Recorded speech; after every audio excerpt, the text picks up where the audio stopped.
Hello, everyone. Welcome to the usually poorly lit vision that is myself and my terrible channel that you continue to watch. But today I have someone, again, as usual, far more interesting than myself, and that is Dr. Elinor Greenberg. Now, Dr. Elinor has been on the channel before. We've discussed a variety of things from schizoid adaptations to other types of things relating to psychology, more serious stuff, less playful things usually. But today we're going to have both a little bit of talk regarding that, but we're going to talk about something far more, I would say, far more playful, and that is tarot. And so that's something I've always enjoyed. I would say more casually, since I have a million hobbies. But Dr. Elinor, also mentioning, author of Borderline Narcissistic and Schizoid Adaptations, The Pursuit of Love, Admiration, and Safety. Right? It's quite a title. It's quite a title. But nonetheless, I will be posting a link to you guys in the description to the book. It's a great book. It covers all kinds of stuff. You need to check it out. It's worth every penny. I own my own copy. I wish I had it handy. I would just be holding it up. It's like somewhere on my bookshelf. But nonetheless, right next to Klein and Masterson and everything else. They're all next to each other there. But in any case, welcome, Dr. Elinor. Today we are talking psychology and tarot. That's right. Mm-hmm. Do you want me to start, or do you? Well, I mean, I'll start wherever we start. I wing it. So, I mean, I know most of my audience probably knows little to nothing about tarot, except for a handful. Some of them have like reservations regarding it. I have mentioned a few times my position on it, which is more on the psychological and Jungian kind of perspective on it. But go ahead, give us a rundown of what you understand the connection to be between psychology or human psychology and the tarot and the world of tarot. Well, it's bigger than that. There's eternal wisdom that somebody discovers in every generation, and whoever discovers it gives it a shape and form and a pathway that suits their personality, their time, and their culture. Psychology really didn't start. The first American psychologist was William James, 1900 and something, before Freud's first book in America wasn't published till 1911. So before psychology was invented, there was still brains. There were still people trying to understand it themselves. So sometimes they would call the understanding philosophy. Sometimes they would call it religion. Sometimes they would call it, shamanism. But we're all talking about humans and how humans feel, interact, think, and these things were to shed insight on it. And in some generations, what we call psychology today was called magic, with a K at the end. Other times it was called occult knowledge. A lot of what was called occult just means hidden. And it was hidden because the church at that time, the Christian church and probably other religions, did not want people straying from the dogma of whatever was the belief system of the time, and you were burnt at the stake if you openly said something that sounded too far out. Yes, exactly. And I wouldn't have made it to my age at another time. I would have been burnt at the stake for sure. At some point or another. So you might as well bring hot dogs and marshmallows. Or drowned, or smashed under a rock. Or maybe I would just have seduced them all, become so redhead. Redheads, you know about redheads at that time. Yeah. I was suspicious we were all witches. So in any case, I'm interested in wisdom. I'm interested in insight. I'm interested in helping people explore themselves, okay? So for me, tarot, the deck that I'm recommending, the Rider-Waite-Smith deck, came out of the work of the Hamitic Order of the Golden Dawn, which was a mystery school, a Western mystery school, and that went from about the 1890s to the 1920s. And then it folded. And what they did is they encoded the wisdom they were teaching for the first time without that much danger of being killed, they were teaching Kabbalah, esoteric tarot, astrology, sexual polarity, sexuality. They were teaching a lot of things, but they were combining it with a belief in divine energy of some kind. So all of the occult work is predicated on the divination means finding out what the divine wants of you, essentially. So if we go back to that, from my point of view, there are more fun ways of learning about yourself for me, and there's less fun ways. And because we have dozens literally to choose from, we can balance our own personality. And those of you who will find the tarot personality system that I'll be talking about today interesting, use it. Use it, expand on it, choose it. But if it's not for you, it's just not for you. And there's dozens of other systems in therapy systems, in philosophy systems. I'm a multi-system person. I like the Stoics. I like these mystics. I like the Sufis. I'm a member of Builders of the Adytum, BOTA. I'm psychology consultant to the Tarot School. We'll be using the Tarot School's birth card continuum methods today. And they're a great group. And they teach, I have 3 degrees in tarot from them. So basically what I'm doing is giving you an opportunity to try on for size a different method of looking at yourself. And the idea is to stir your own pot. It's not about absolute truth here. You're the only one that can decide whether what I'm saying about these cards has any meaning to you, any relevance. And it doesn't have to be the relevance that I give it. Correct. Something I say, the hope is that if I say something or you see a card or the way we're talking about it, some light bulb will go up in your head and you'll go, oh, wait a second, that makes me think this about the time I had that dream or I was thinking this. You mean that actually means memory, something. symbols, connections. That's how recall, right. Emotional and symbolic recall of memory and stuff.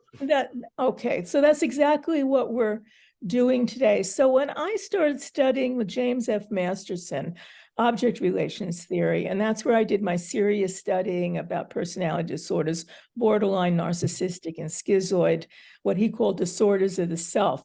It was a wonderful opportunity, and I stayed there for about 10 years. I went on faculty, I taught for him. But Masterson was a really rigid 1950s guy. And he, the kind that likes long-legged women in black stockings who are quiet, like them. But brilliant. You know what I mean? You should be quiet and let him talk. But he had a lot to say, and his books are great. However, I realized that I was becoming unbalanced. I'm a Gestalt therapist. What we speak about are polarities. You become unbalanced, your brain starts going and it starts shifting in some direction that's a little too much or too little. So it was about too much rigidity for me learning Masterson. So in 1995, I decided I needed a balance to that, something creative, something that wasn't linear, and something that wasn't invented by Masterson. And I decided to retry The Doorway to Tarot, which I had pushed on a couple of times before. Yeah, that book, that's a book, right? Correct, The Door to Tarot, or using are you referring to a book called The Door to Tarot? No, I just okay. I have always tried to go through the doorway of tarot, and up until 1995, when I became a student of Masterson's work and was studying it seriously, every time I'm a person that does everything by feel, and then if feel doesn't work, I use intellect.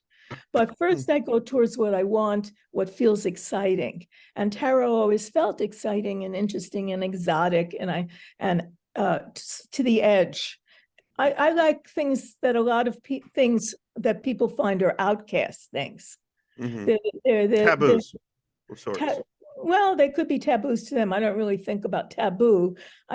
That's a good thing, as I think about, like, there's a certain edge that I'm comfortable on. I'm like an amphibian between the water and the earth and the sky, and I have to be touching them all. So with Masterson, I was touching an intellectual affair. And previously, when I had wanted to go, I bought a tarot deck, bought a tarot video. There used to be things called videos that you had to buy and put in a machine. You couldn't download or do a search. And whenever I would start, I would feel that the doorway was closed. It was an intuitive feeling. Don't go there. It's closed. I'd push and it would push back. So I was used to that. In 1995, I pushed on the doorway and there was no pushback. I could go right through. So I went right through. Mm-hmm. And I bought a batch of books on tarot. I didn't know anything about tarot, really, other than the pictures looked cool. And it looked exotic. Yes, and it looked forbidden knowledge. Anybody like forbidden knowledge? Okay. Yeah, I definitely do. And I'm sure some people out there as well. So I studied for 3 years on my own. I'm like a serious person when I'm studying. I don't like to study anything that takes less than 7 years. I get bored. And I wanted to grow. And then so the first 3 years, I started ruling out conflicting systems. Okay.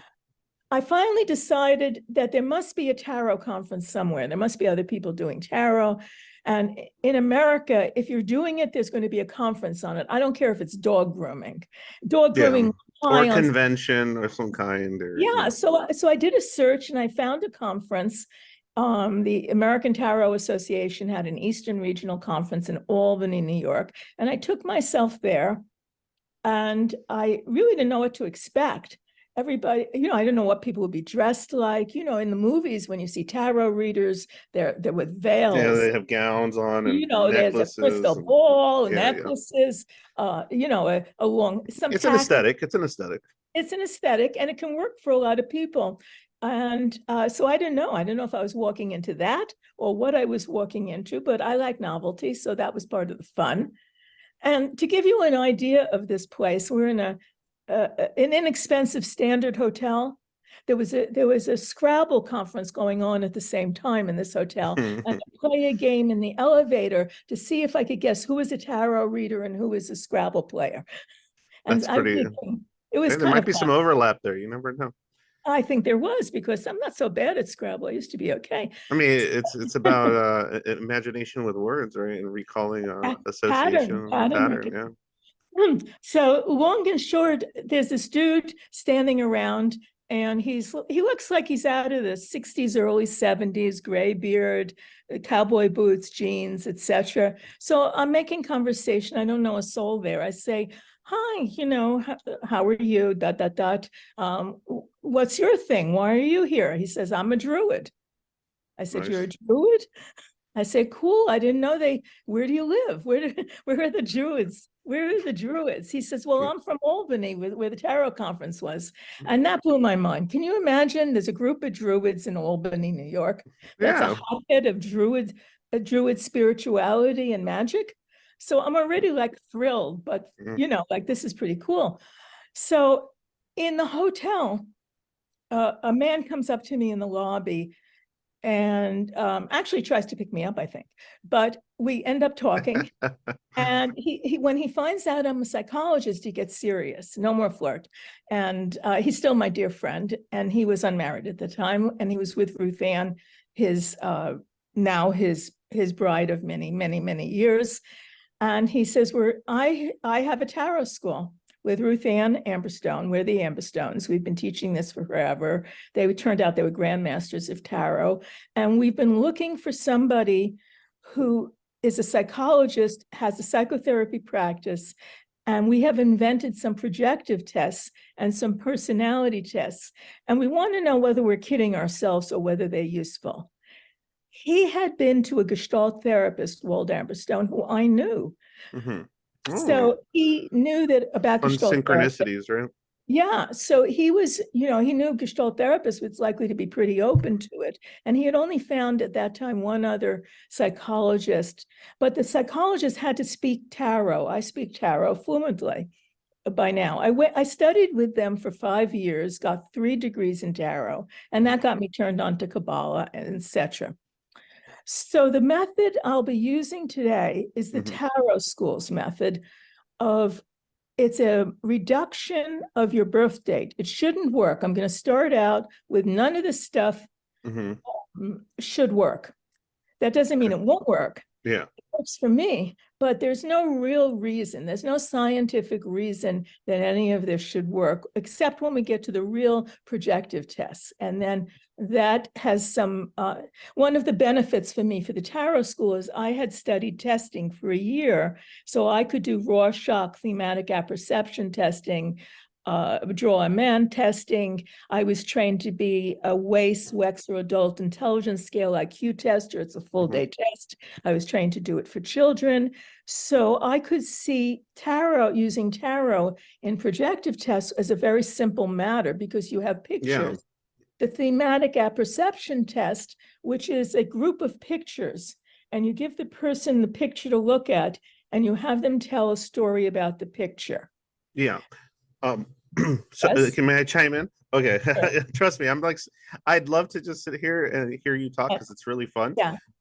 But I also wanted to mention there's probably people watching this right now. Maybe they already tuned out because tarot was mentioned or spirituality was mentioned or things of that nature.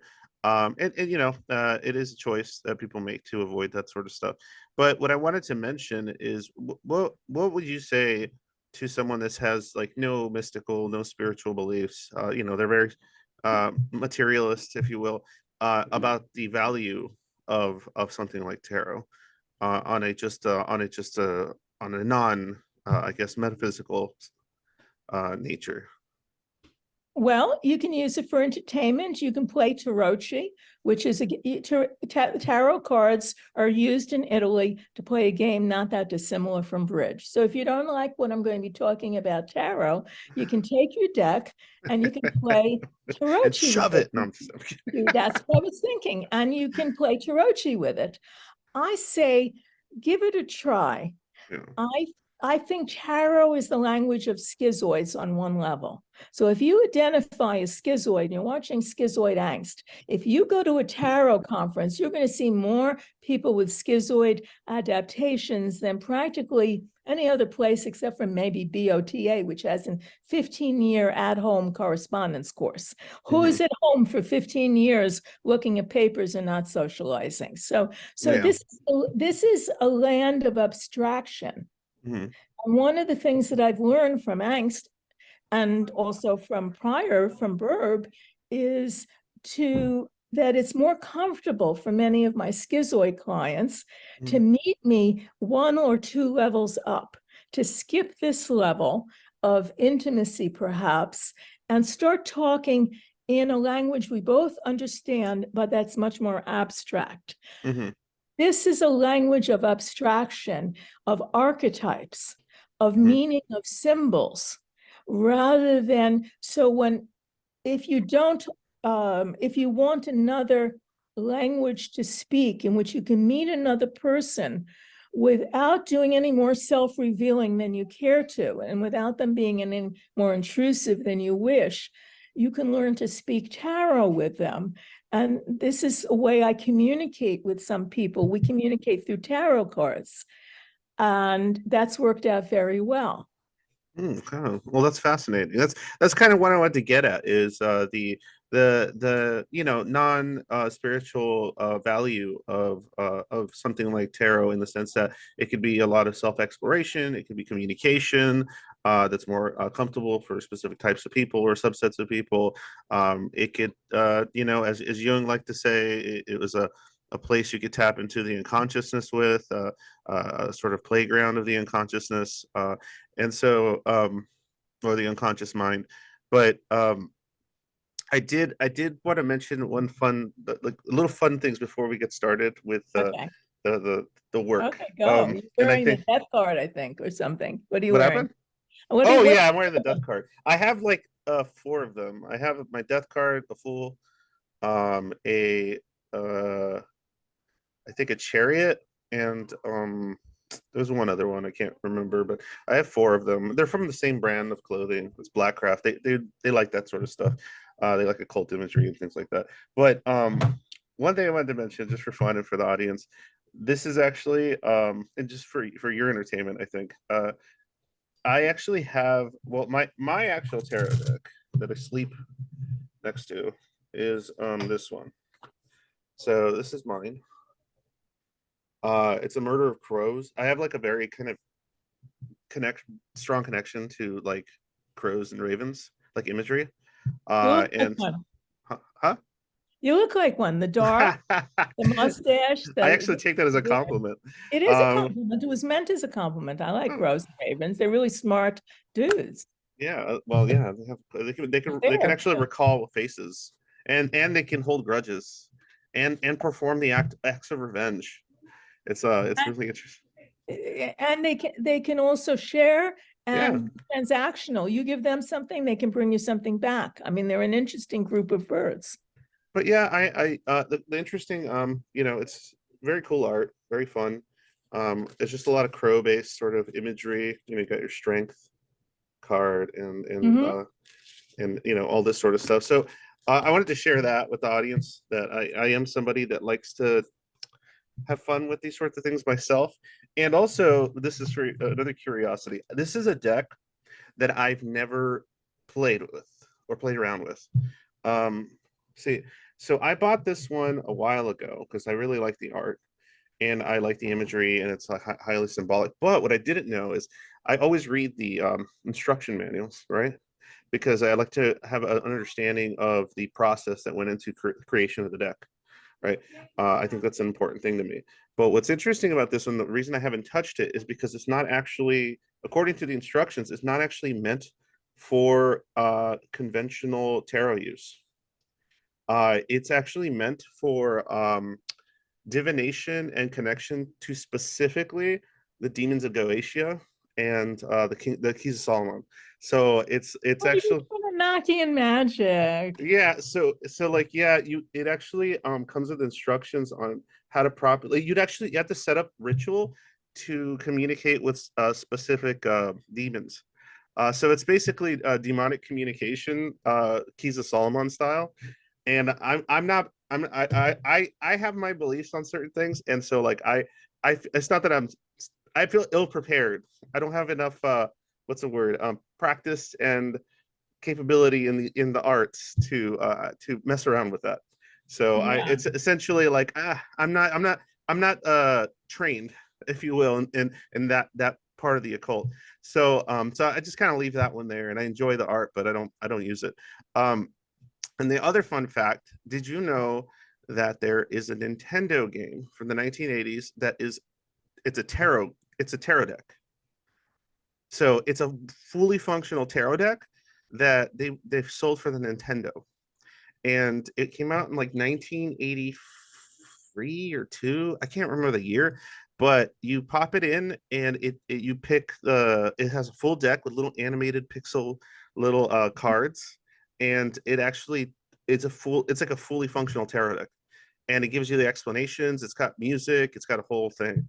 It's wild and it was called Taboo, the game. oh, that's where you got the Yeah, taboo. the game was called Taboo. I have a copy of it and it's got the sun right on it. But yeah, it was literally so there's people to this day that use it because they think there's some connection in using like a digitized version of the tarot deck that was like it was actually put together by I think a master tarot user like in all this sort of stuff in combination with their efforts and work. And I don't know. Anyway, that was that. I just wanted to share stuff with you That's today. fun. Yeah, this is a very wide world and it has lots and lots of edges and places where people go with it.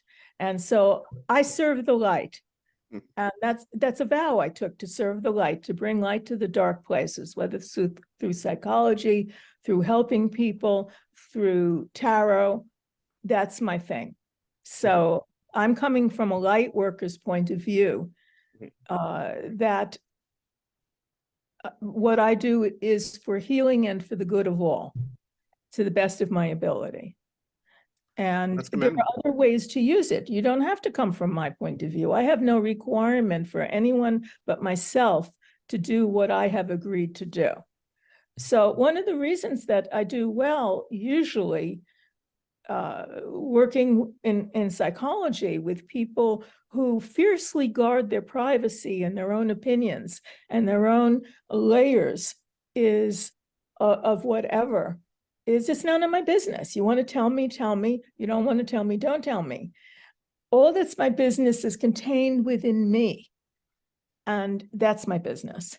And my loved ones who I'm responsible for, that's my business. But what you think and what you want to do with tarot is your business. And you will discover it, and it could be an ever-changing adventure. And people investigate different things. The Aleister Crowley deck, the Thoth deck would be more in line. Have that one too. Yeah, you know, I can guess which decks. However, that's not my business. No, you know, yeah. you know, and so why don't we start with, so I'll give you some idea about where to start. Mhm. First of all, the other thing to know about this is, as a therapist, people are required, mostly when you go to therapy, they're expected to use words. Now, words are very, very tricky. We don't all share the same vocabulary. We don't share the same set of meaning. You say demon, I say demon, you say, we might be thinking of different things. Yeah, absolutely. You know, even using the same deck, we're thinking of different things. So there's room here for just about anything that we want to do with it. So I'm sharing today something I do that if you're not wordy, I get clients and they can't put their feelings into words. No one ever gave them the vocabulary because nobody cared what they felt. And if they did care, they didn't have the words. However, what I learned with going through a test like the thematic apperception test, TAT, is that if people see a picture, they can describe it. And then I realized with tarot, one of the early ways I used it with my clients was they'd be talking about their feelings and trying to get across some point to me, and I wouldn't be getting it really. So my first use of tarot in therapy was this guy who was telling me, he was complaining about alternately his girlfriend, and then he complained about his mother. He complained about his girlfriend for a while, what she wasn't doing, and then he complained about his mother. And then he'd say what he wanted, and I was getting confused. So I said, look, if you don't mind doing something a little unusual, I'm trying to understand what you mean and what you're telling me as best I can, but I'm missing something. How about if I hand you these 78 pictures? They're called tarot, but don't think of it as tarot. We're not going to do divination. They're just pictures. Pick out a picture of your girlfriend the way that she is today, that to you speaks to that. Okay, so take one out. And take one out. He does that. He takes out a picture. Then I ask him, take one out that describes your mother, the way you're experiencing her and trying to communicate about her to me. So he takes out another card. And then I say, okay, now we've got how they are now.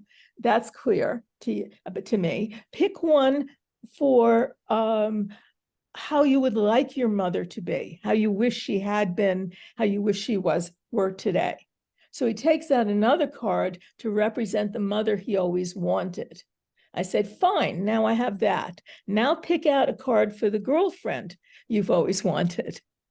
Mm-hmm. Dead silence. The guy gets a very strange look on his face. I say, what's happening? Because he stopped dead. He says, I just had an aha. I said, what was it? He says, I was going to pick the same card for the ideal girlfriend as my ideal mother. Of course. Okay. So that's a use of tarot straight in as a visual representation to help in the communication of feelings and thoughts and ideas on an abstract level between us. And that was really helpful. Mm-hmm. And so we continued occasionally to use that because not everybody can, in a linear fashion, convey what they mean. So the pictures are not linear. The pictures are layers and layers of symbols that some of them stand out and speak to you. And as we've already found out with Angst and I will choose different decks. Mm-hmm. It's just the way, except I have some bad girl decks, but I wanted to make up a deck based on Judith from the Old Testament who cut off the head of any case, I'm not going to go there.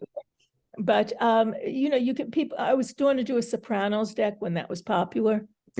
Sopranos. because They the make a idea deck for everything now. the tarot is archetypes. Yeah, that's You why it know, the works with archetype anything. of the hero. So what does the hero look like? The archetype of the witch. What does she look like? The sorcerer. So all of these are archetypes, and you can draw them. You can do photographs for them, and they can help in communication. So what I wanted to move on to is Yeah. the first thing when I asked Walden Ruth Ann Amberstone, I said, okay, I'm not going to agree to do anything with tarot and my clients unless it works on me. And this is the thing. I like to test things on me first, unless it's heart surgery and I don't need it. But anything that I can test, if it doesn't work for me and I can't imagine how it would work for someone else, then I'm not going to use it. Yeah. So that goes with all the therapies. I'm certified in 4 kinds of therapy, not counting tarot, which is my 5th. And so I said, do my cards, do my birth cards. And I'm going to take out my birth cards because I'll start with mine. Okay, perfect. The And way just go you ahead and show them to the screen, obviously, Okay, I'll show them to the screen. Let me. as you introduce Okay. them. So I'm missing one of them already. Nope, here they are. My cards are sticky. I wish I had the budget to like set you up with like one of those really cool cameras that show your desk. Oh, no, keep them closer to yourself. There we go. Yeah, because the Okay. camera blurs them. There you go. Perfect. Birth cards are, I'm born January 22nd, 1945. So to get my birth cards, these are major arcana cards. There's 22 of them. 21 of them are used in birth cards, not the Fool. You take January is a 1, 22nd, you put underneath it, it's 22.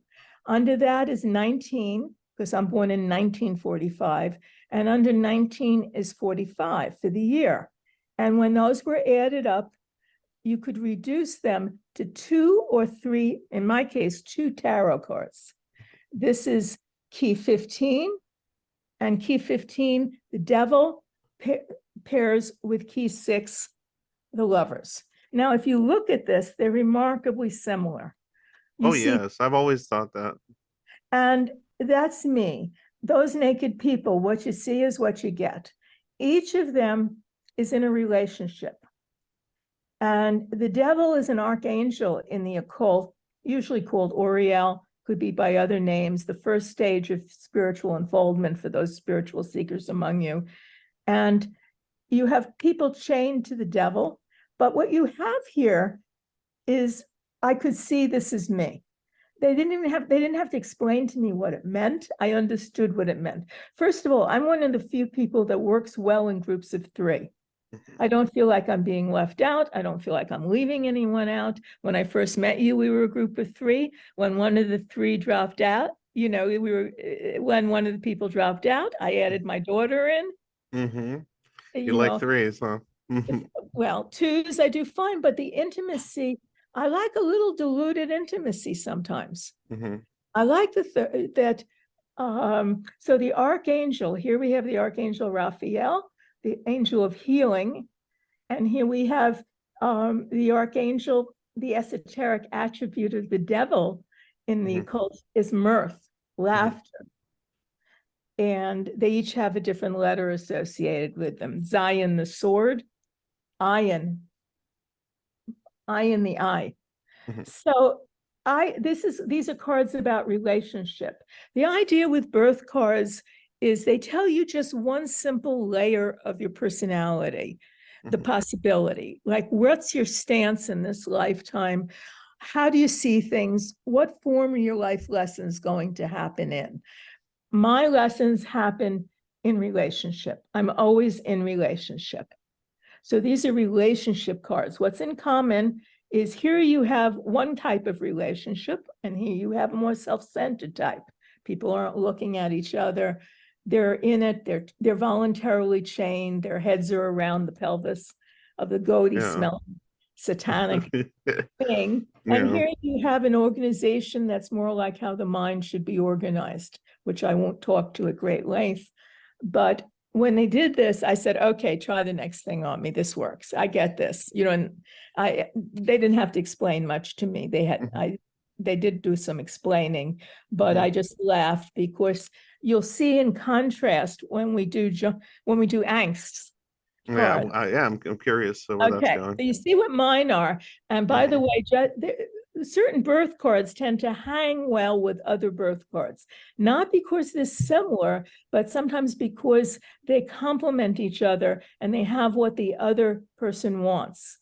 And I'm all about fun. Okay, you could guess that.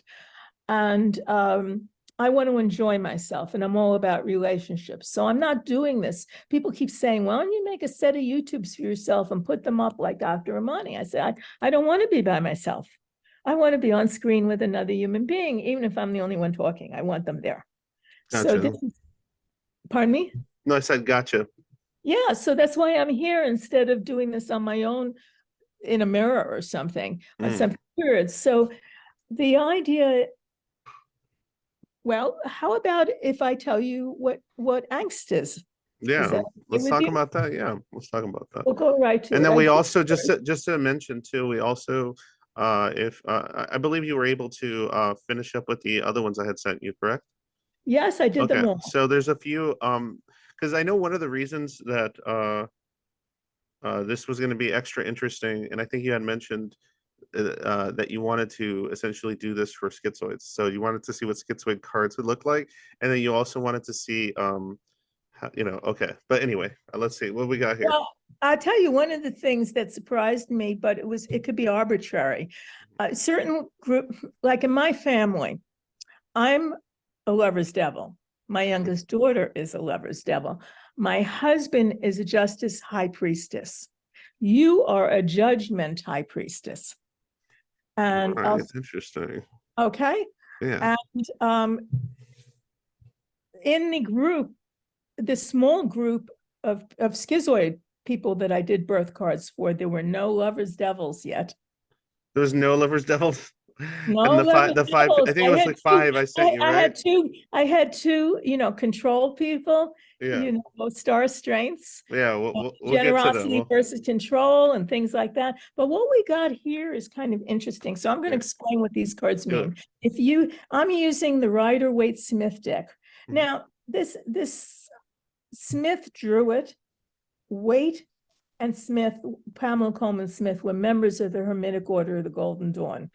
Women were so little valued that they called this the Rider-Waite deck. It was published in 1910. Rider was the publisher. Mhm. In protest, we've added Smith's name to it, which is now common, and she's gotten her credit, Pamela Coleman Smith. Damn Also, straight. Pixie.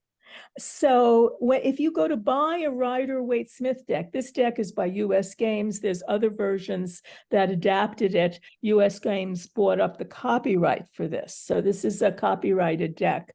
Mhm. And you might find, this is the giant version. It comes in every size from this to this. This is the largest size Is I have.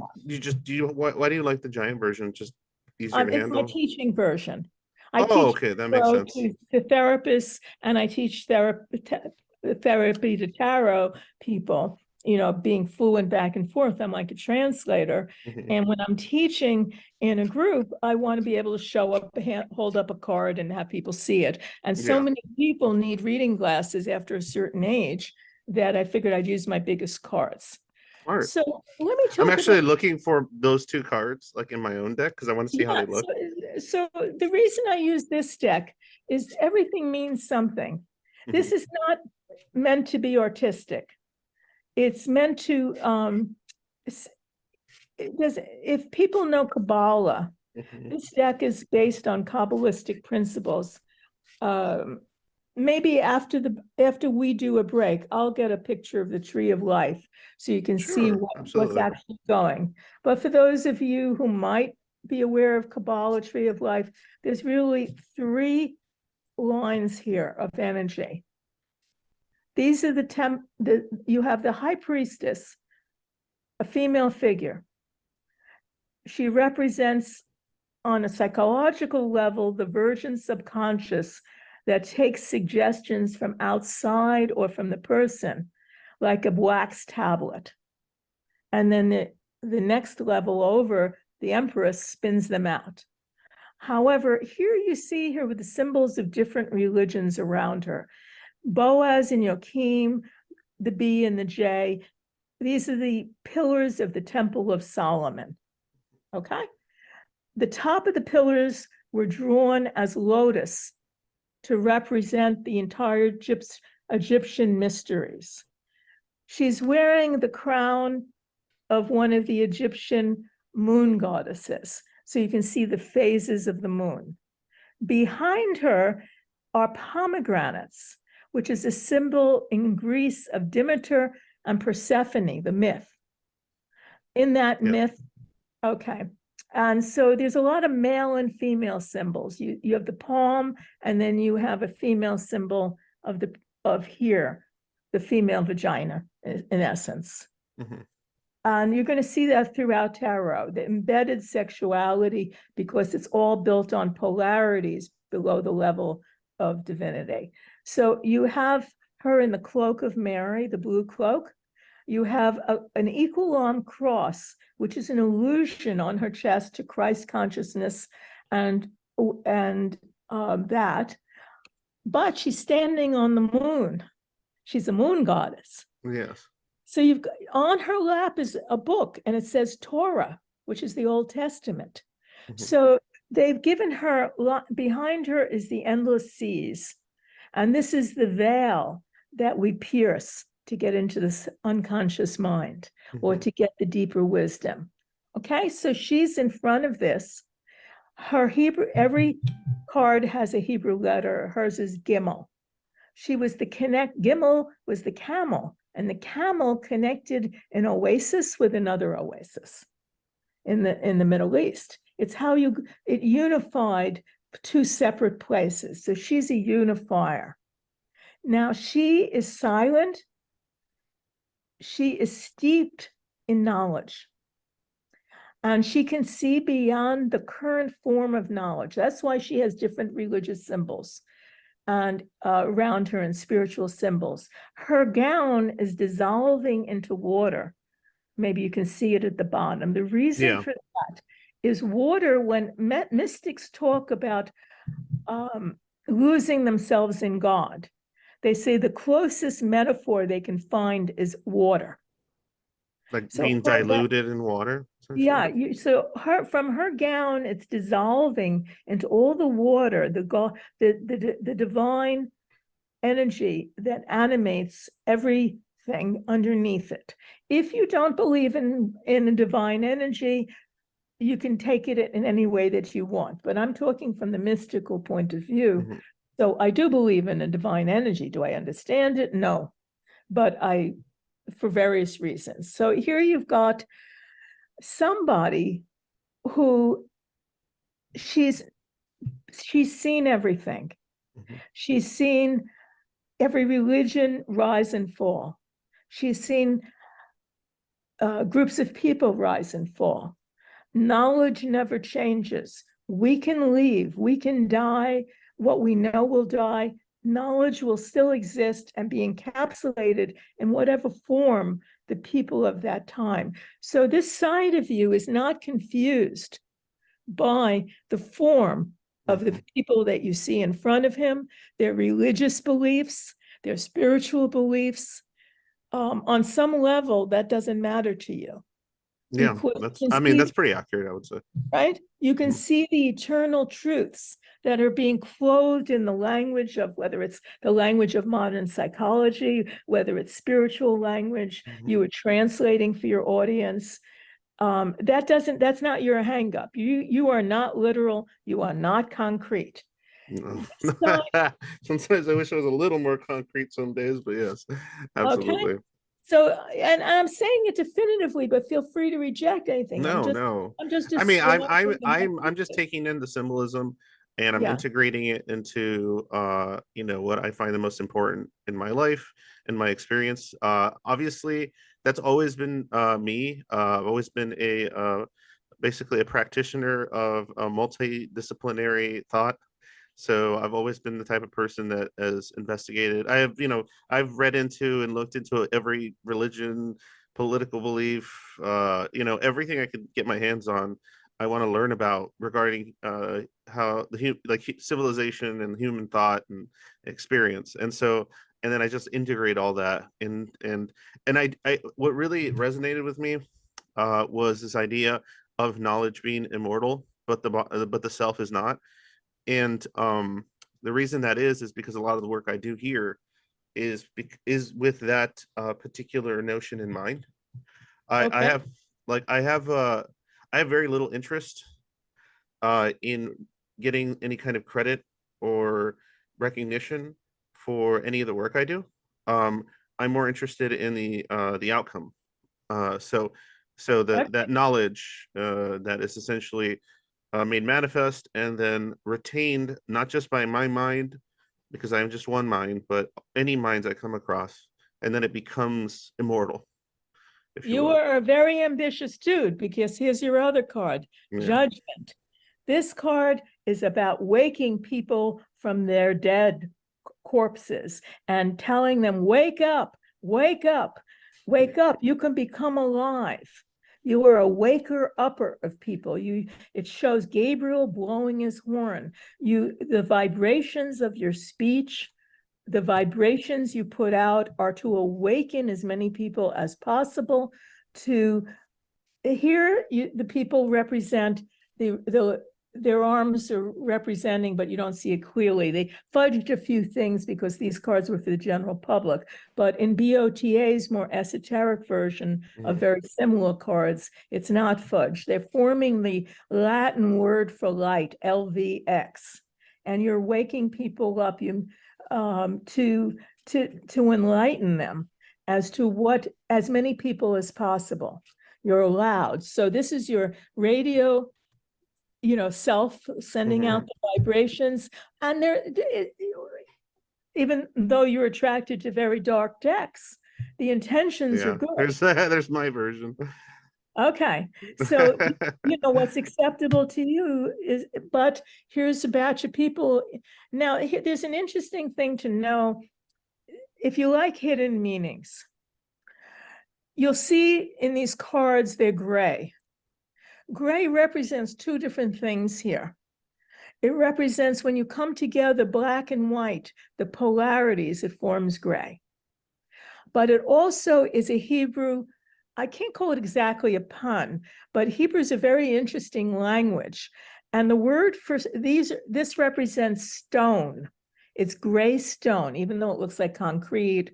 And stone is Aleph, Bet, Nun in Hebrew. And that if you take apart that letter, it means eben. Eben is the word for stone, but it's made with two different words embedded in it: father of, son ben. So when you see gray in tarot, it says the father and the son are one. Or in non-Christian terms, because I'm Jewish, but I'm kind of like everything in a way, because I like them all and take from where I can, is Eben is that humanity and the divine spirit are one. And that's the basis of the waking up, the Archangel Gabriel. And then here you have an equal armed cross. When you see red in these tarot cards, that is action, Mars power. Something is happening. When you see blue, it's not happening. It's reflective. It's not in action. So the side of you is not in action. It's accepting and receptive, Mhm. and can lay back and listen to people and understand them and not judge them. The high priestess does not judge. Mhm. She's seen it all. It never Yeah, changes. that's what I was actually thinking about just now. It's so wild that like because those two cards essentially in some respects there's a contradiction there, right? Um I mean in some respects, right? Because it's just funny. Well, You know, compared to mine, yeah, that's that's true. why I said when you see it compared to mine, I mean, there's nothing happening here, just a change of attitude. I turn my head to the guy who's looking at me, and then I Mhm. look up at the Archangel Raphael, and we go into trance. But I'll talk about that another time. Yeah. But if you see, yours are very different. You have now the other difference is you have a wide breadth of capacity. My cards are 6 and 15. They're 10 apart. Okay. Yours are 20 or 19, or whatever. You're 2 to 20. 2 to You 20. encompass the wisdom potentially of all the cards between 2 and 20. That's a lot of cards. And that's a lot of possibilities. So you have this wide-ranging intellect. I'm a rather simple creature compared to you. So, at one end, you have the receptivity. Also, the high priestess is associated with, psychic wisdom, being able to tune into other channels, let's say. Yeah. So she's listening, tuning in, accepting, and it's more of the same, and guarding the mysteries with the veil. And if you want to talk in sexual terms, the veil is the hymen, another level of mysteries. So you have like the veil, piercing the veil. They use a lot of Piercing the hymen. That's right. You use sexual imagery and tarot, and I'm going to be pointing Yeah. out. I mean, it's overt in my cards. The sexual, you want a lover's devil or not. These are not the cards of a prude. Let's put it that way. Oh yeah. I mean, Okay. Quality I is can imagine. extremely overt. Either it's the devil's way and you're coupling for probably the wrong reasons and animalistically, or you're on Flesh a fun, higher they say. plane with the lovers, and you're joining with the polarities, and you're Yeah. bringing goodness into it and other values, but it's coupling, right? Yeah, it's coupling. Male and female, two polarities coming together. And if you look on the lover's card, you'll see this mountain in between. The polarities come together and they have a wonderful orgasm. And Well, I can imagine. so when we go back to yours, you've got naked people. Yeah, but they're dead. But they're no longer dead. They were dead. And your favorite cards are like dead people's decks. Yeah, A I know. murder of crows, right? Yeah, yeah. I mean, So it's about dead. So here you are trying to wake the dead. Now, you could look at the entire show of Schizoid Angst, trying to reach out to people who are metaphorically dead on some level. Something or is feel dead dead. about them. They're not dead. Yeah. They're not dead. We're all alive. We're all here at the same party. I'm at the party. You're at the party. But we all inhabit it in our own way. So you're reaching out by the modern version of Gabriel's horn. What are you using to reach your audience? How are you being Gabriel today? What would Gabriel be using today? Would he be on YouTube? Yeah, probably, or Twitch and all whatever means to reach out. So you use so for the high priestess side of you can it doesn't care if you were born 2,000 years ago and you still had these cards, you'd be accepting of whatever way you could reach out safely to your people, to whoever you want to reach out to send your message. It's a means of communication for me. That's right. And nothing else. So this is communication cards, not relationship cards. And they're also cards that are about they're real polarities. This is about sitting silent and just receiving receptively whatever's going on and allowing it to happen, because it's going to happen whether you allow it or not. Yeah.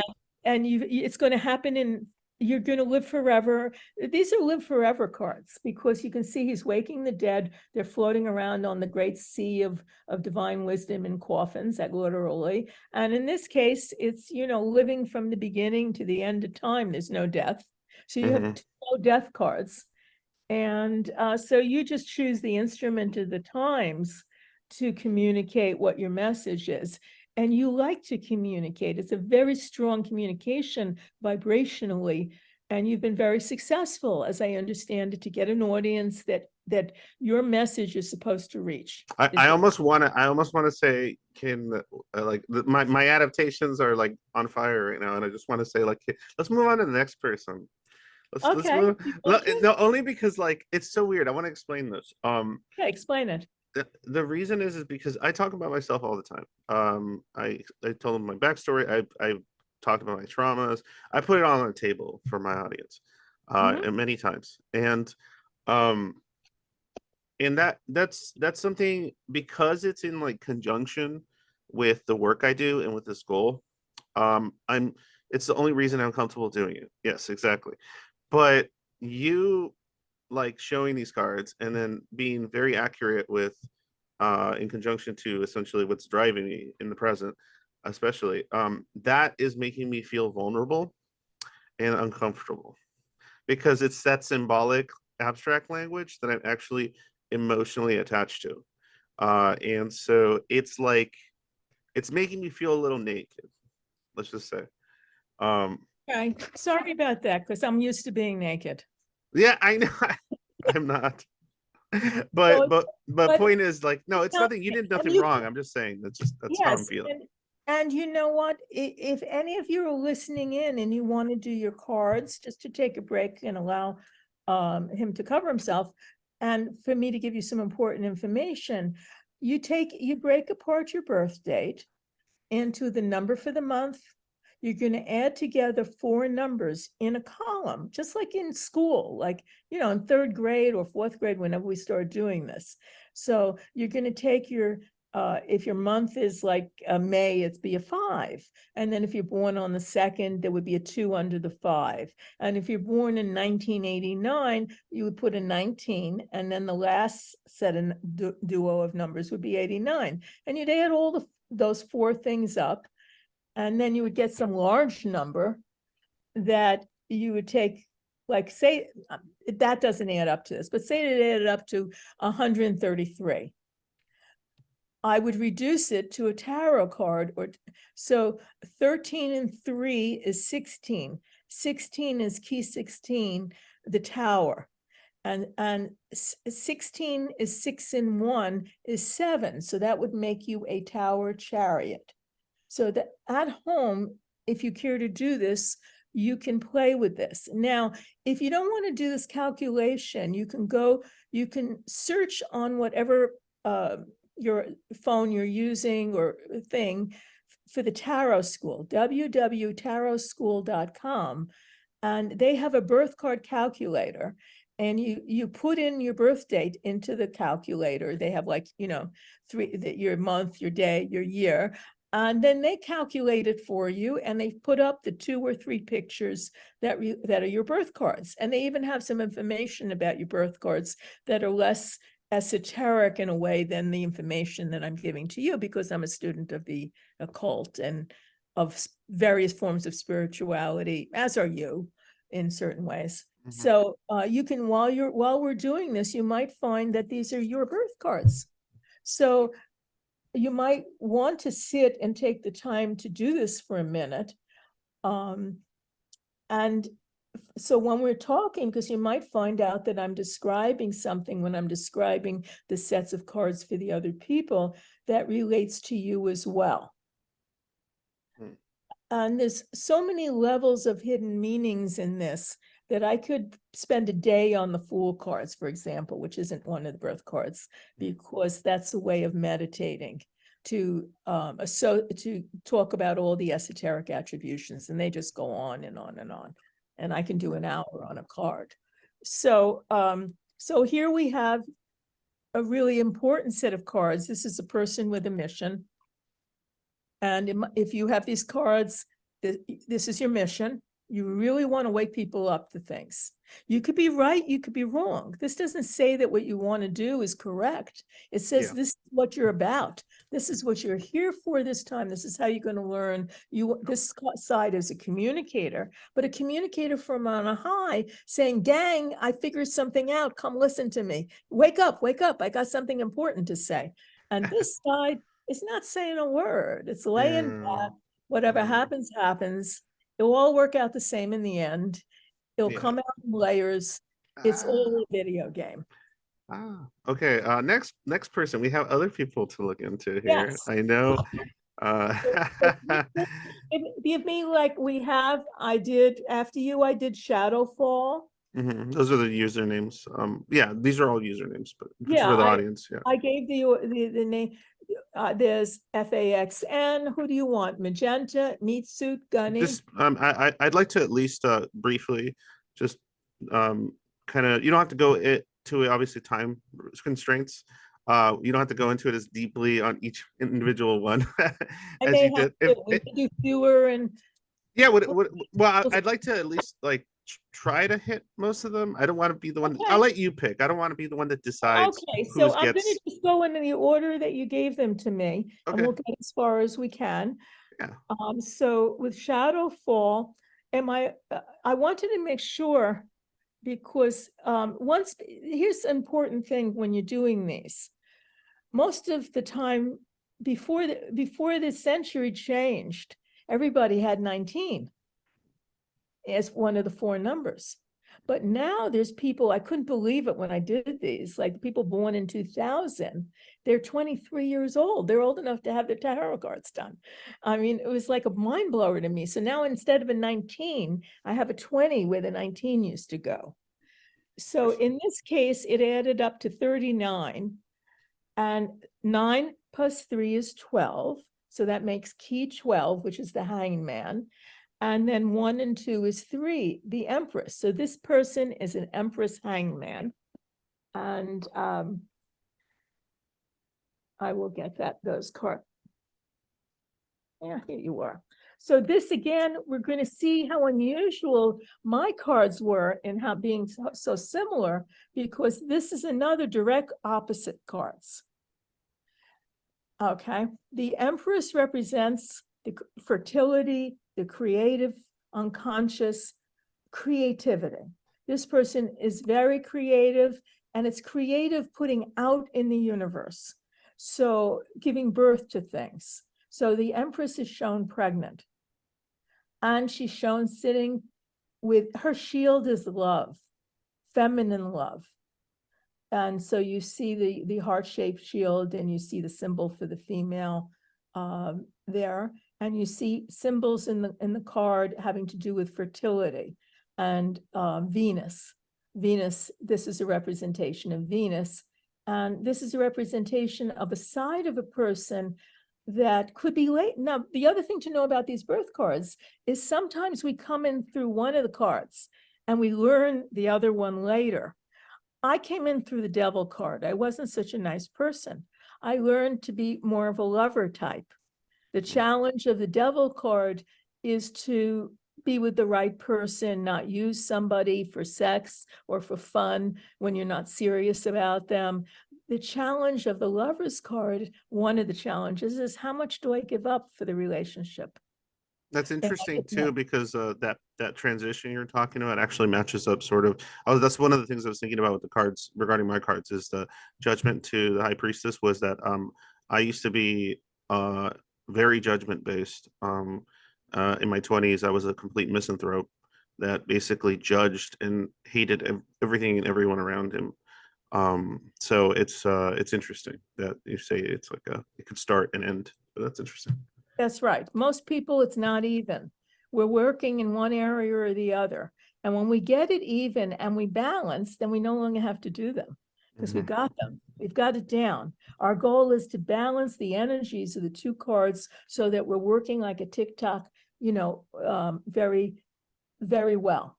Everything's in its place. So in this way, we have something, a being that is externally oriented, that is capable of endless creativity and production, and is always on the go and needs to occasionally take a rest and go inside. This side, we have the hangman. The hangman, remember what I said about red and blue? It's action Red is and on top, is passivity. Yeah. and red things is over a triangle. So we have a 4 over a 3. The 3 represents this card, key 3, the Empress. And what are they saying? Why are they saying 4 over 3? 4 is the Emperor. The Emperor's esoteric qualities are logic, reason, the conscious mind.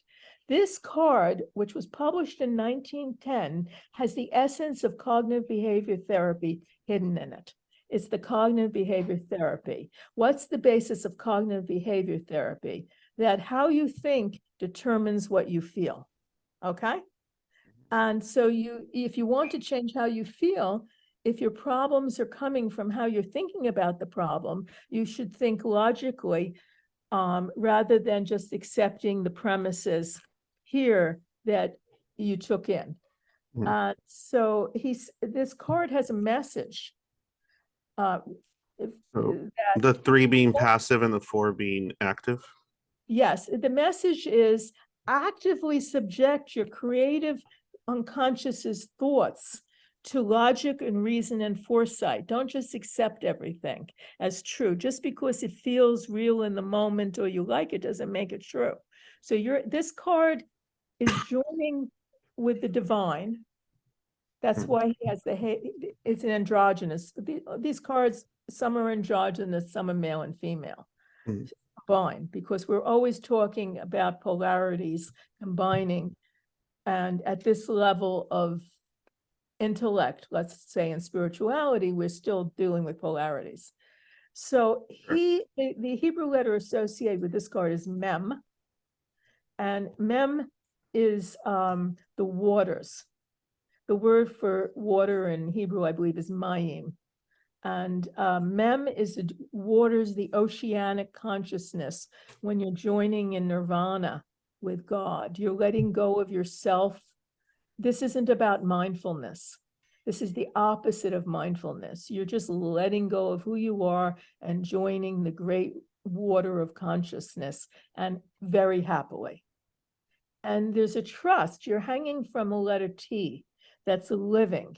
T stands here for the Hebrew letter Tav, which is limitations, that nothing is accomplished on this plane except through limitations. Like we had to limit what I would talk about today, or nothing would be accomplished. You had to limit who would come on today. So everything is accomplished through the secret of limitations. And within the limitations, he is hanging with great trust from the divine. So you have this person's cards.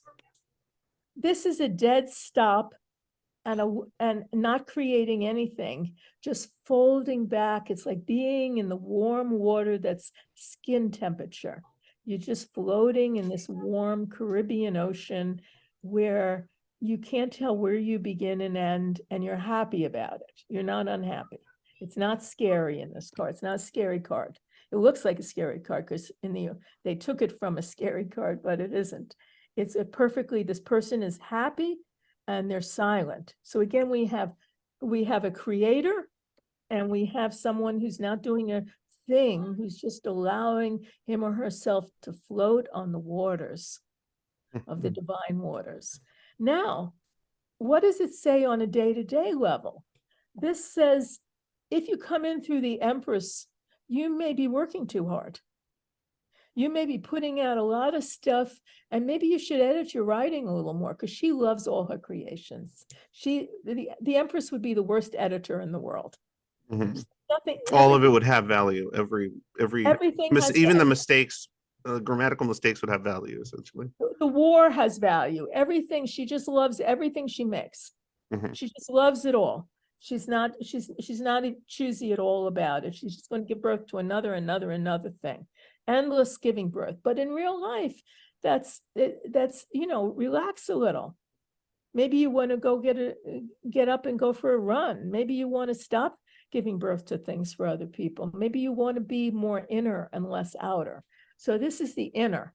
Now, if you're hanging out here, and this is your card, and you don't go out that much, and you're quite happy hanging out in the head with whatever is going on there, and it might be hard for you to reverse that process.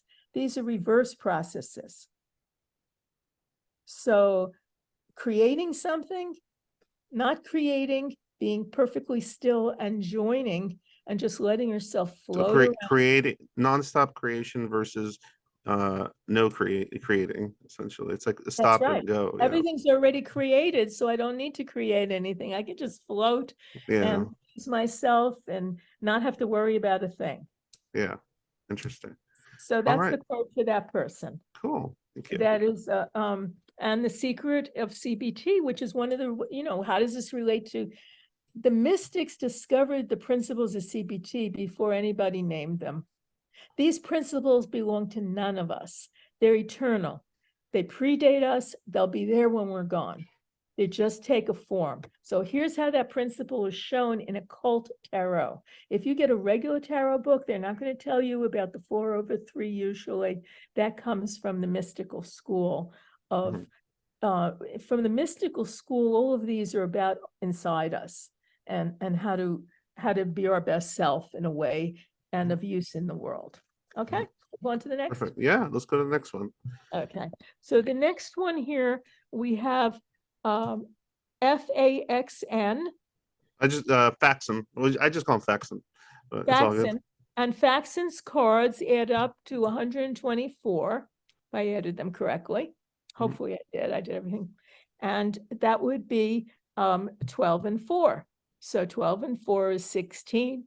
Key 16 is the tower hit by lightning, and 7 is the chariot. So these are very dramatic cards.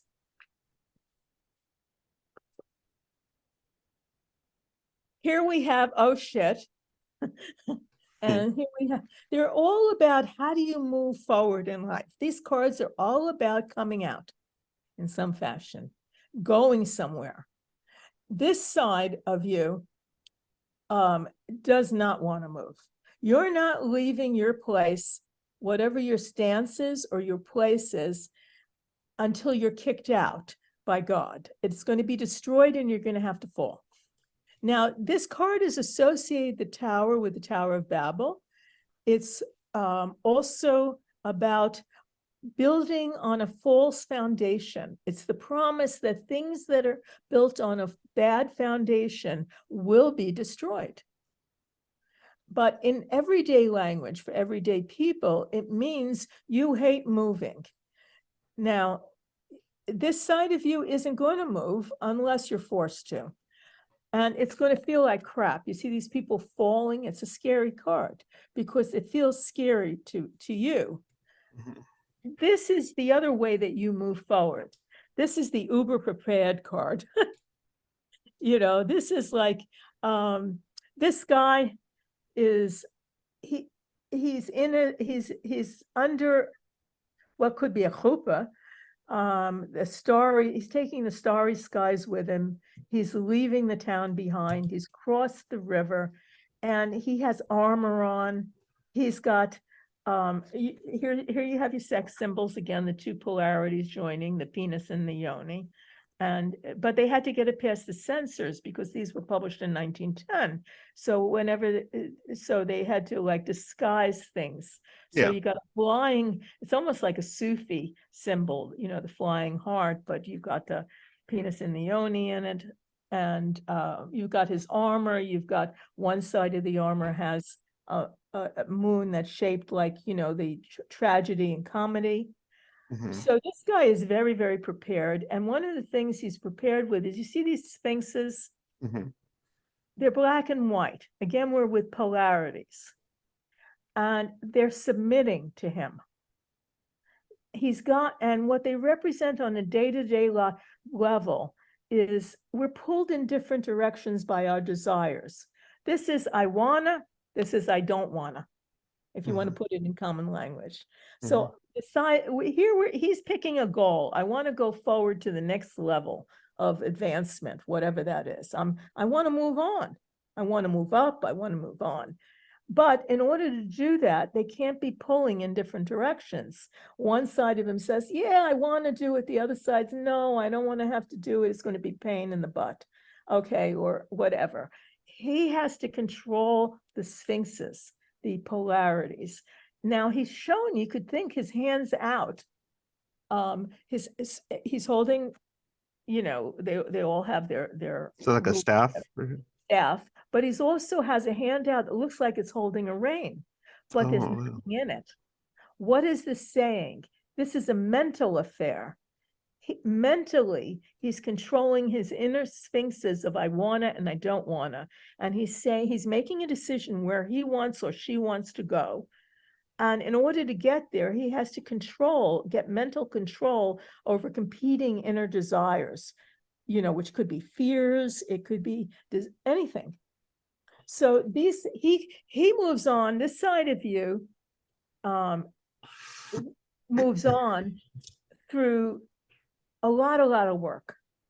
You're not ready to move on, and until you've resolved, do I want to move on? Don't I want to move on? Where do I want to go? How do I want to go? Do I feel strong enough to go? Am I prepared to go? Do I have the money to go? Is it going to be fun to go? Am I going to like it when I get there? So this card moves on when they really have control over. Good, ready, and control over the situation. Yeah. And this side says, okay, you've waited long enough. We're just taking you out of the scene. Yeah. You don't got a choice. GTFO. Basically. So this is all about how do I come out of things? How do I move on to the next thing? This one resists the move on, has to be taken literally, like your landlord would have to evict you. It's really hard for people like this. Now, there's another thing about these cards, is sometimes they're called the mountain and the molehill cards. Do you really need to be that prepared to move on? Is this really that bad? So sometimes if you have a friend that has these cards, they may be going, I've watched someone with these cards and she was going, oh my God, the worst thing happened. And then I listened to it. It's really not so bad. You're not in life or death, but it feels like life or death. So sometimes something may feel like life or death that's happening to you, but the reality is that's an exaggeration. And because of your nature, it's going to feel like life or death, but it isn't life or death. You're not going to die. Okay. Should I move on or should I keep going? Keep going. No, I mean, move on. Yeah, let's go. Okay. If we can cover all of them, that'd be great, because they were all pretty excited about. Great, because I love doing this. This is like a fun thing for me. So then we have magenta, and magenta adds up. I'm purposely not giving their numbers of their birth dates to give some privacy to people. That's perfectly fine. So her numbers, assuming it's a her, or whatever, I can put whatever the correct pronouns you like, or animals, or whatever you identify with. There, I really don't care. Yeah. Do you think the lover devil cares what form you come in? Really? It doesn't matter. You're all welcome at the party. Does the devil ever? Oh, you mean you're all welcome at the orgy? That's right. Does anyone ever say no furries at the orgy? I mean, come on, who even knew? The high priestess says, who knew there'd be furries in this generation? Do you see what I'm going with this? So what with magenta, we have a spiritual seeker. We have a hermit moon. We have 13 and 5, 135. 13 and 5 adds up to 18, right? Do I have it? Anybody out there is a better? It's 18. You're good. A new age problem, and 1 and 8 is 9. You're getting the hang of this. So we're going to have an key 18, and we're going to have key 9. So far, everybody but you has our 10 numbers apart. You're the big cheese here with the 20 number spread. That also means your life is a bit complicated. Yes. Okay. You're a little more complicated than the average duck. So, or raven. Or blackbird. So, back to the pictures. So this is the only one set that I picture like this, not next to each other. Hold it. Yeah, hold them like a little bit. Yeah, there we go. So that it blurs them out, the Zoom background thing. Yeah, there we go. We can see them. Oops. No, you're good. You're good. So I've got the hermit, key 9 at the top. You've got this cool dude who's wearing a cloak. The cloak is, you can't see here because it's supposed to be an indigo background, but they had very cheap color when they originally did these. And he's wearing a cloak, and his esoteric attribute is touch. And touch includes coition, which is really intercourse, is what we're talking about. Yeah. Right? So here's this dude. And remember the high priestess, the water? Water can take, the element of water can take 4 forms. You can be in steam, a cloud, you'll see clouds. Water can be in a path. Solid. Here it's a solid. The insights. Now, the other thing about that tower card that we saw, it was hit by lightning. On another level, lightning is when we're looking at spiritual unfoldment, the lightning is the insight that you get that you can't hold on to. It's all clear for a minute and then it goes away. Yeah. Has anybody had that happen to you? Where you got this great insight, but you can't like hold on to it. Oh yeah. You know, the stoners out there will know exactly what I mean. And so he can hold on to the insights. He's standing on ice, crystallized water. Okay. The hangman was his head was he's joining with flowing water. This Yeah. is crystallized water, the mathematical principles that underlie the universe. And he knows them. And he's a good guy. He's like, in a way, the high priestess, in that he's quiet, he's patient, he's our mentor figure. He's holding out the lantern for our path. He's gone up our path.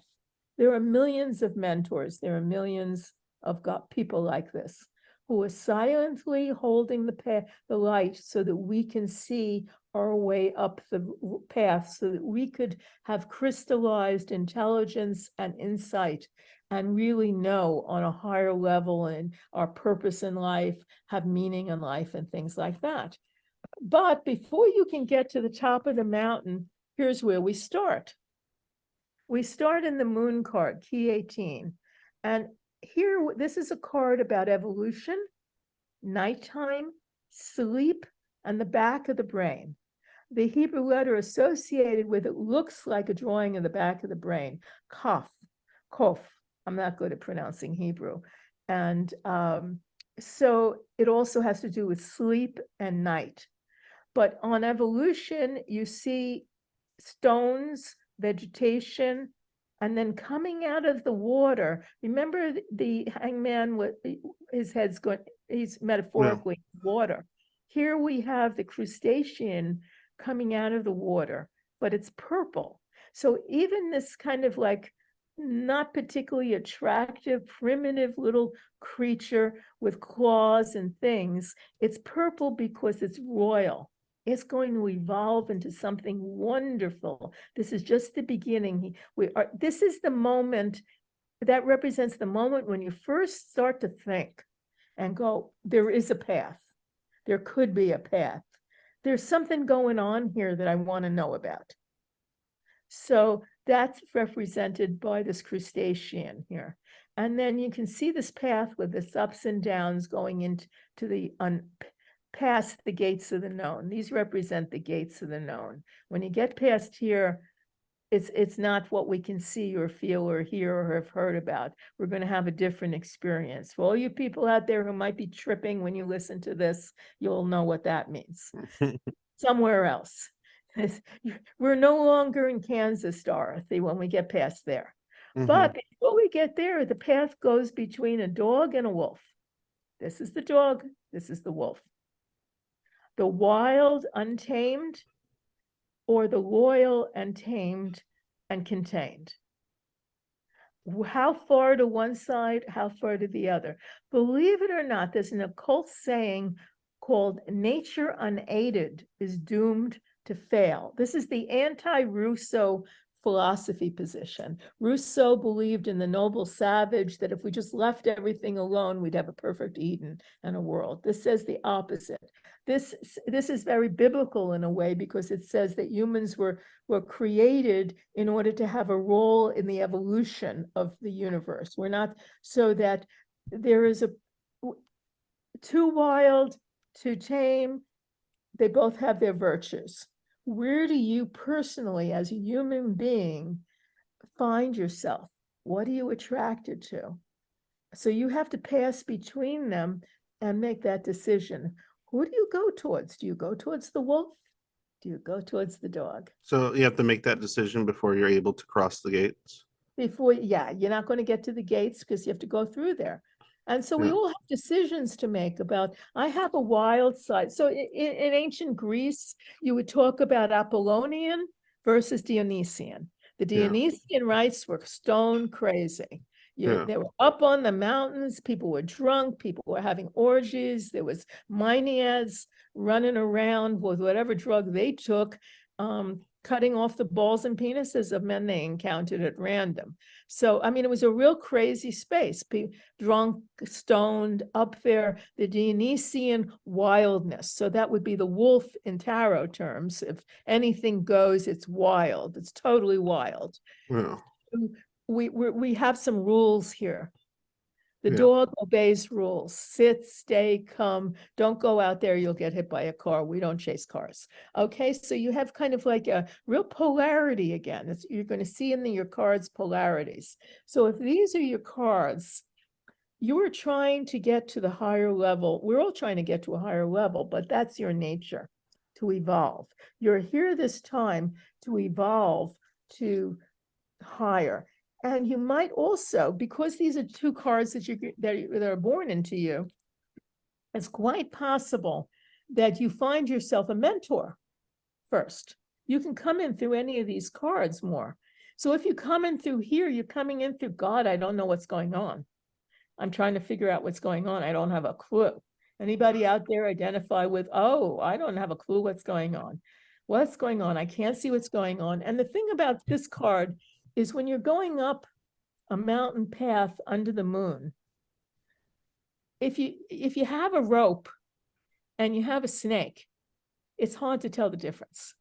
So this is a cautious card because you can't see clearly and you don't have the knowledge yet to know what's dangerous. So this card is slow and cautious. This crustacean is not running. It's emerging. It's slowly. emerging, and you're going to be going up that mountain path. It's very slow. And each time as you go up around the mountain, if anyone has driven around a mountain, you don't go straight up the mountain if it's really steep. You go in a circular way, and each level up, you can see more. So when you're on the ground in a town, all you can see is what's right next to you. But then if you get above the town, you can kind of get a sense of the lay of the land. Mm-hmm. And so this is about going up, but starting from nothing, cluelessness. And in this side is your natural mentor also. You're going to get mentored. Look for the light. There's people above you who've taken this road. You're a mentor for a lot of people in the sense of acceptance and giving people a place to speak angst. From my point of view, I'm not trying to tell you who you are, but that's how I see you, as people respect you. And if they want you as a mentor, if your path is their path, then they appreciate you shining a light and giving them an opportunity. So the person who has this set of cards, look for mentors or be a mentor. Share what you know. It's going to come very naturally to share with others, to be a light for others. Just like it's important in Angst card to wake people up, it's important to you to be there for people, to share the knowledge that you have gained through your mission, through your travel. Okay? Awesome. So I think there's two left, I believe. oh, there's the next one. The next person is Meat Suit. Yes, meat suits. Meat Suit has a 44. Well, now you know 4 and 4 is 8, so we get key 8. But I've memorized this. So key 8 is a reduction, pairs with key 17, the star. These are great cards and really interesting cards. So I'll take them out and pretty much, that tower that looks so scary. Where you land when you fall is in the star card. Raw materials, Mother Nature. Now, this is another pair where they're at opposite ends. Pick one for me to start with. I'll let you start with do strength second. Okay. So strength. Oh, well, sorry, either way. Strength is the control card. It shows a woman controlling the direction of the mouth and energy of the red lion. Now, the red lion, here they show the tail and submission. This is the Kundalini energy, the sexual energy. So we're back at sex again, but not entirely sex. This is the lion within us. And these are the line without us. Everything, another occult dictum is that we have control over everything below the level of humans. So how do we exercise our control? She is wearing a garland of roses around her lap. She is not breaking a sweat. She's dressed in white. She has a lemniscate, the infinity sign over her head. She's gentle. Now notice the background is light yellow. She can see clearly what she's doing. She's enlightened. Literally, the whole card is light. And this represents learning to exercise no more or no less control than necessary. With these cards, this side is controlling by nature. This side is generous. This side is clothed. This side is naked. This person has to make a decision every day which side they show, how much of themselves they show, how much of themselves they hide. So your life lesson is the balance. I'm going to go to this card so that you can see the balance. Yeah. This is the raw materials card, as one of my clients said. After everything breaks apart in the tower, the next thing that happens is we're back to Mother Nature pouring out the water. Again, water is a symbol for the mind of the divine energy that animates us, or the living God energy, whatever your religion, spiritual beliefs, whatever thing. But that's what we're showing here. And this is a very open and generous card. For those of you who believe in God, in Kabbalah, this would be the open hand of God, the cornucopia, the giving. We're given a spring after every winter. We're given a summer after every spring. We're given fruit grows on trees, for God's sakes. We can pluck fruit off trees. Things grow in the ground. There's all this plenty. So this is a very generous side of your personality. And the legs are in a 90-degree angle.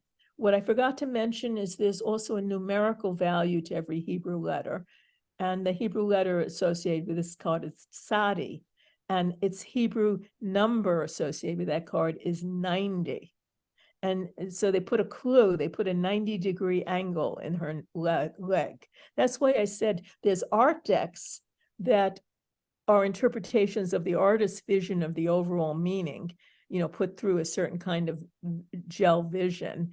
And then there's occult decks, which are very, very specific in what the color means. Everything means something. So here, even the angle of her leg means something. And here we've got, so your decision, this is the open hand of God. Now, for the people, you have children, anyone who has children, you know that you have to give to children, but you also have to draw boundaries. You have to control them. You can't let them run into the street and get killed by a car. You can't let them eat things from the gutter or they might get sick. So this is that side, controlling very gently as possible to keep things safe and balanced. Here is giving. So between total giving, some people give too much to their children or give too much to the world, and they always feel like they're not getting back in return, or that it's not being used properly, what they give. They need a little discretion about when to exercise control. Tap is open, tap is closed. So if you have these cards, you know that one side of you is easier than the other. People either find you controlling or you're the generous type. Or maybe you came in through both of these, but we master them in our lifetime. And then we're supposed to balance out our giving with our control. So that's the life lesson for these. And the other thing is, since one card is totally naked as I was in my cards, and the other card is totally clothed and nothing much shows, you have a decision to make every day. And some people embody the decision in their body. I knew a man, I didn't know his cards. I knew him before everybody had tattoo sleeves. And he came from a religion that didn't believe in tattooing. So his parents were not going to approve of him having tattoo sleeves, and they didn't know he did. So every time he went somewhere, he had to decide whether to show his arms or not. Does he come naked as he is, or does he hide it and control it? And so he put himself in an actual physical dilemma that when I did his cards, it fit his cards. That's the dilemma of his cards. And now he has that dilemma on his body. And he has to, every morning he gets up, he has to decide. Okay. So does that make sense? Yeah. I mean, I wouldn't know. I'm hoping the person that ends up watching it, Yes. it makes Well, sense to maybe they them. can give you, so meat suit, do you have problems exercising control over other people or yourself? This is a control over, this is a gentle control. Now, in the mythological tarot, a different wonderful deck, which just does mythology, they showed this as Hercules, who overcame the Numian lion and skinned the lion with its own claws, because the lion's skin was so thick that nothing that was man-made could cut through it. And then he put the skin and he wore it for protection. And they call that sometimes the psychoanalytic card or the narcissism card, that you need this extra protection. Not necessarily you're a narcissist, but in this case, I was dealing with a narcissist when I did his cards. He was client. And I was using the card to demonstrate that even the mighty Hercules, the hero, he needed protection too. So if you find that you need protection, that if you feel too raw and vulnerable, like you're too much is showing in your skin, that's nothing to be ashamed of. The mighty Hercules took the skin to protect himself. He too, and he was strong, and he overcame every obstacle. So we can be strong people and we could still need protection. So that's another meaning of this card. That meaning is when you know multiple decks, as you do, you begin to play with joining a meaning from another deck and adding it to what the meaning that you might be saying here. Okay? Yeah. So, it'd be very interesting for you to get feedback from the people and be able to give me feedback on Okay. how useful or unuseful this is. Yeah. And, Sure. I'll definitely run that by them once this video's out and they have a chance to see it. Okay. So then we have Gunny, who adds up to 143. Now we know 14 and 3 is 17. And we now know that here we have the same cards. Key 17. Really? It's the star, the beautiful star. Star in tarot, if you were doing divination, it's a card of hope. Most people look at it. Now, it could be different for people who are schizoid, because I've seen schizoid humor, and it's a lot darker than sometimes. And this is not a dark card. Well, just to mention, what's interesting about schizoid humor, and like when you're talking about memes or images and stuff, what I notice is that it's either incredibly grim or dark, or it's very, very wholesome. Okay. It's always it's like this, yeah, juxtaposition type thing. But anyway. Okay. Well, so this Gunny, this will be your story. You may have come in from one side or the other. You'll recognize whether you need to be generous, or you need to be more controlled, or whether your controlling is very heavy, or whether you're feeling control. Are you identifying with the lion and not the person? Are people around you controlling you? Because you can be anyone in the card. I mean, theoretically, you're the woman-lion pair and their relationship, and they have a relationship that's very good. The lion is not suffering. Yeah. So even though it may look it, in the way that it's drawn, but yeah, no, it doesn't look like it. Almost looks like just like a kind owner domesticating their pet. Exactly. That's what you're supposed to pick up. So this is the same thing. And you have to ask yourself, if you do something distinctive to yourself, like a piercing or a thing that can be shown or unshown, think about this side of it, because you could unconsciously be resonating with something that this issue. See, this is a picture of a dilemma, of a life path.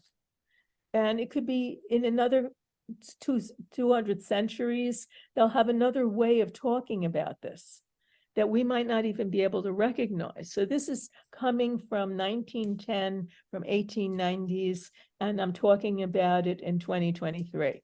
And I'm still talking about the pictures because their goal was to make it timeless and to make it Western, because the belief of the occult systems were that the Western mystery tradition was more, people did things more actively than in the East. Most of the Eastern meditation things involve sitting quietly. There's a lot of very active meditations in the Western tradition. So they recognize that you can be in a tradition that suits the time and place you're in. And they were trying to make this rather timeless. The 1s through 10s, they drew in medieval clothes. So it's also, you notice the people were white because that was the people who drew them were white. But you can get your own deck and color it and make the skin color your own. And the hair color has meaning. The blonde goddess, there's actual meaning to that. But in the BOTA, we color our own deck and we're instructed to make it our skin color, to put our face on it so that we recognize ourselves. Just because these were drawn like this doesn't mean that it's only applicable. But at that time, that was what was applicable to that group of people, okay? But you can make it applicable to you because not everybody will identify with a patriarchal deck that has a hierophant in it or something like that, or, such as a cisgendered deck or something, you know what I mean? Yeah. Next one. So that one, since I covered it for twice, 2 for 1 deal. a 2-for-1 deal. Then, did I have any past? I thought I had a, nope. I think that was all of them. The ones you gave me. Yeah, I think that was all of them. Yeah. Okay. Yeah. So now I can do, we have some choices here, and I'll leave the choices to you. Okay. We can do a wrap up, and this is the thing. And we could do a pause, and I come back and I do your elemental array, which is a way of telling the talents you were born with, and we're mainly going to use your approach to life. I'd rather wrap up because I don't want to talk about myself anymore. Okay, that's why I'm giving you the choice. Yeah, because thank you that for was that what choice. the elemental array is. Yeah. And they know enough about me. They don't need to. They know enough They don't need to about- look. Yeah, they don't need to learn more. will differ. There we go. We are back. So, all right. So as far as wrapping this up, I was just kind of contemplating certain questions for a second there. I'm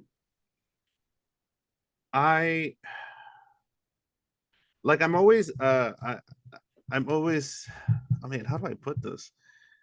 I'm trying to figure out why it is that that segment where you were showing, like, I'm gonna have to suss it out why it made me uncomfortable. I'm gonna have to work on that. I'm gonna figure that one out because, like I said, I'm so used to just exposing myself, not like that, but exposing myself on my channel and on my streams, which is it's become easier obviously over time because I just kind of disconnect from it. And but that the card stuff is I don't know. So I'm gonna have to. I don't know why you think that may be the case. What are your thoughts? I can tell you part of it. All right, and that people will understand partly why I have all my clients. I work with a lot of for my narcissists. My specialty is high functioning narcissists these days because I can do a quick enough therapy in 5 years. I make them all buy a tarot deck. And they're going to learn tarot. They're going to talk tarot with me. So the reason is what I figured out is new therapies Like when Ericksonian hypnotherapy came out, when Gestalt therapy came out, people get really excited because they lead to new insights. But they come from another perspective. But part of it is people are not prepared. People think psychotherapy is about talking, and they have a picture from TV or from movies of what's going to happen. And so they come to therapy and they're very prepared to be in defense. They know how to defend against what's happening. They can keep quiet. They know what they expect the therapist to say to them, like they're going to ask questions or make supportive statements or interpretations. And so that's what we're expecting. Each new therapy comes from a different angle that nobody has, or there's no filter. The person hasn't grown a defense against the information coming in from that channel. So very few people speak tarot fluently, and especially my kind of tarot. And so I know that it's a non-pathologizing system. Nobody's wrong, nobody's bad. If I'm not bad and I'm a lover's devil, if that's not a bad thing to be, and then I show my cards first. However, so the good news is nobody's bad. The bad news for people who really don't want, who need to take things in smaller bites, is they're exposed in a language that they haven't yet developed a way to filter, except they can't be present and not get it. And so more comes in than they might have wanted. Do you think that might have been what happened? What's interesting is that's what I was thinking about. I was like, what made me more uncomfortable? Was it the fact that it was being said, and it's recorded and it's going to be displayed? And I was like, not really. I don't think that's what it is so much. There's some element of that, but I think the discomfort was coming from that flooding that you're kind of talking about. Plus, Yeah. it's a whole other thing. And I feel the same way. I don't want people to tell me who I am. I try and keep a little bit of a distance with the cards. I went here because I don't have a person opposite me for most of what I was doing. Yeah. But it's one thing to tell somebody your secret, a secret or a thing. It's another thing for them to tell you something you don't know or may not have framed that way. For me, it can be an exciting aha as long as it's not judgmental. If I get new knowledge, when they first showed me the lover's devil and I'm cracking up, you know what I mean? It wasn't frightening for me because it was something I already knew. Mm-hmm. I was just, these things were exposing more things I knew, and it was an aha. And but being told by somebody that they know something about you that you don't know can be very uneasy making for my schizoid clients. I mean, it's an uneasy. Yeah, I can imagine that for sure. Yeah, so that's why this is an abstraction, and I say if it's not your path and if it doesn't suit you, don't take it. Yeah, Or take okay. it at your own speed. And Speed. well, don't take it with speed. Don't do tarot on speed. That's my advice. Okay, good. I think how about my advice is just don't do speed of all things. Probably not your best choice of what was it called, recreational drug use. In any case, I think that sums it up. Again, guys, please, I want to have it in the description.